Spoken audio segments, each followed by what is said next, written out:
you, Mr. Chairman. In my role, which is quite different from Danielle, we look at the question of liquor in a much different way and from the public perspective rather than looking at an individual problem. And I'm glad to say that I'm tickled to death that you guys are undertaking this study of wine in the liquor or wine in the grocery store, of direct shipment. I don't think there's any question in anybody's mind, any of you with whom I worked with in other capacities, as to what my position is, my personal position with respect to this. I think it's a shame that we don't have wine in the grocery store. I think it's a shame that we can't have direct shipping.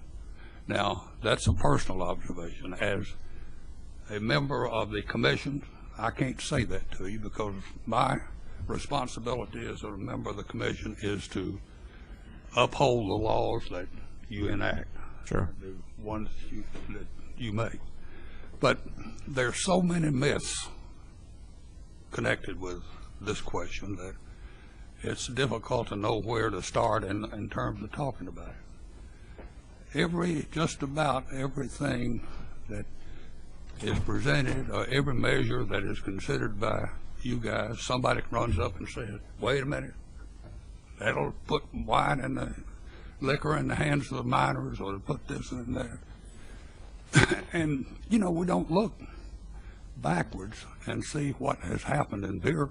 Beer's been in these same stores for hundreds of years, probably.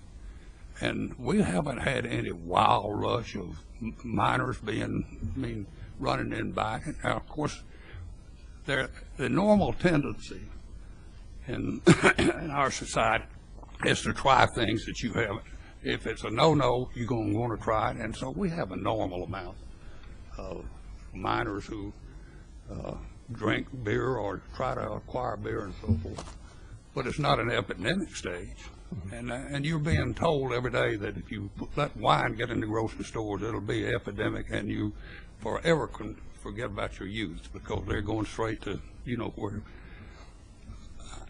The thing that I would ask you to do as you undertake these studies and you come to your own conclusion, don't take my recommendation, you come to your own conclusion about these matters and what you think ought to happen. But at least examine the facts, dispel these myths that are out there about it, and reach a conclusion that you can live with. And I think the Tennessee public will be pleased. Thank you. Okay. Thank you, Senator.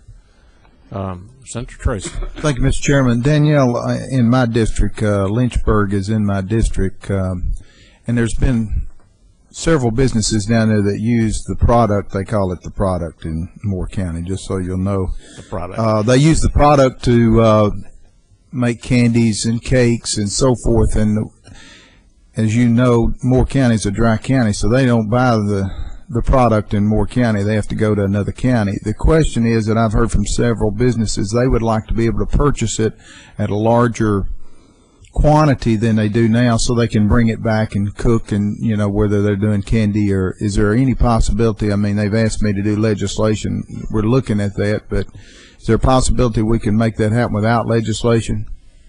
Senator, I think, if I'm not mistaken, years and years ago, there was an opportunity where Pepper Patch cakes, I think, became a manufacturer and was able to do that without a change in the statute, and was able to buy the product in bulk. And so I think that can be arranged. Okay, that'd be great. We've got 2 or 3 now that they're shipping that all over the world now, candies and cakes and so forth. So just for the committee, it's called the product. Thought y'all might want to know that. Yeah, the cows down there like that product too, huh? Senator Harper. I had a question for Mr. Mathews. Now, you are a commission member, is that right? Yes.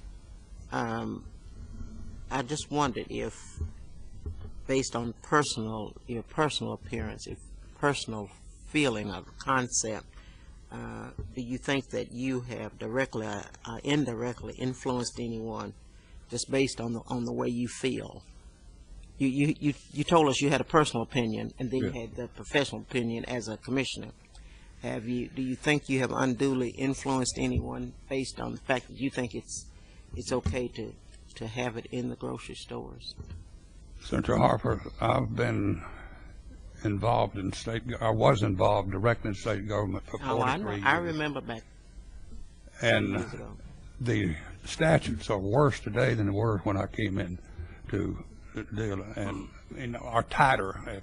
If that's maybe I should. They are tighter today with respect to wine and liquor and so forth than they were when I came into state government.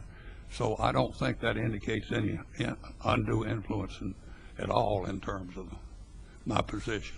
And my position has been known by these guys and all of them around here all the way through. I mean, it was nothing new. They've known it, and the statutes have not reflected my position at all.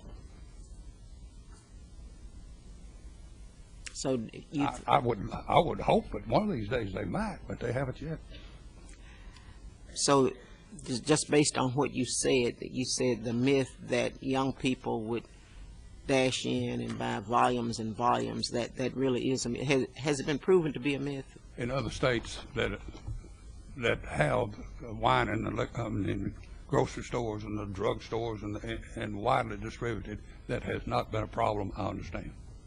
Senator, if I could interject here at this moment.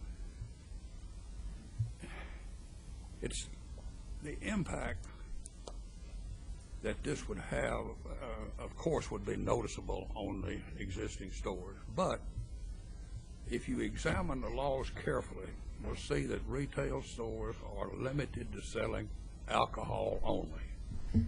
Now, if you're going to modify the thing over here and let the wine be sold in the grocery stores, you'll let the liquor stores sell mixers and glasses and all of the accoutrements that go with it, and hopefully it's going to balance itself out. If you lay out a level playing field out here, let people compete based on the products they offer, you're going to get a different store than if you just keep everybody restricted selling one product and one only. And what I would like to suggest also is that you guys, that this committee not stop here with just wine and the liquors and the grocery stores. It may be that that's all you can handle this session, but I would hope you'd go ahead and look at all of the laws relating to the transportation, sale, distribution of alcohol, and get a real feel for what we're doing in this state, which is restricting things too closely. We more carefully guard the question of liquor in this state than we do the gold in Fort Knox. Now, that's the truth. I mean, it's easier to get into Fort Knox and steal some of the gold than it is to somebody who is not a part of the system get in the liquor business. Well,